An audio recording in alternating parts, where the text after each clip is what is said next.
It's a far cry from the fields of Denmark, but this is a scene repeated all around the country. Every year, dozens of young foreigners from all corners of the world descend on New Zealand to learn from our best farming families.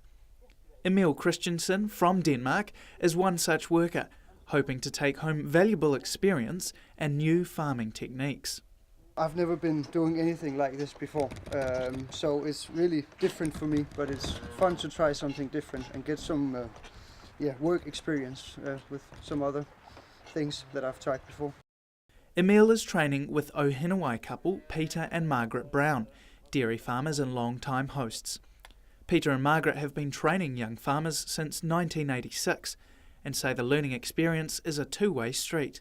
It's a learning process both ways. You learn from them as just about as much as they hopefully learn from you. Peter's wife Margaret agrees and says raising their own family in addition to hosting other young people has made life on the farm interesting for everyone over the years. But by the end of their time in New Zealand, they feel like they're part of the family. You sort of actually just treat them like your own children. Yeah. You worry about them when they go out.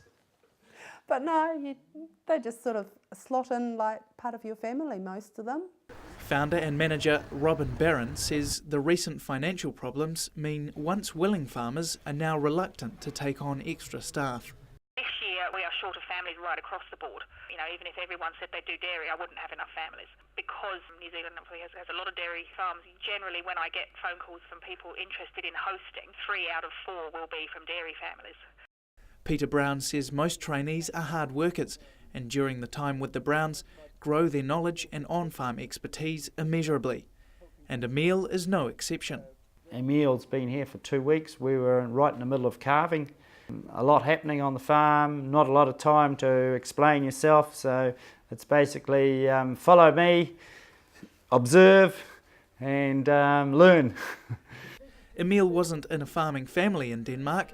He didn't even live in a rural area. He says the experience in New Zealand isn't exactly what he expected. Well, it's harder than I expected. It's really wetter than I expected. I didn't expect it to rain this much, but it's been great so far. But I didn't really know what to expect because I've never tried it. But so far it's been great.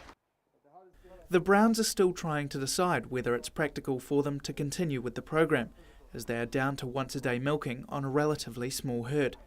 However, many young people, just like Emil, will be hoping they, and others like them, stick with it. Drew Chappell, Country 99 TV News.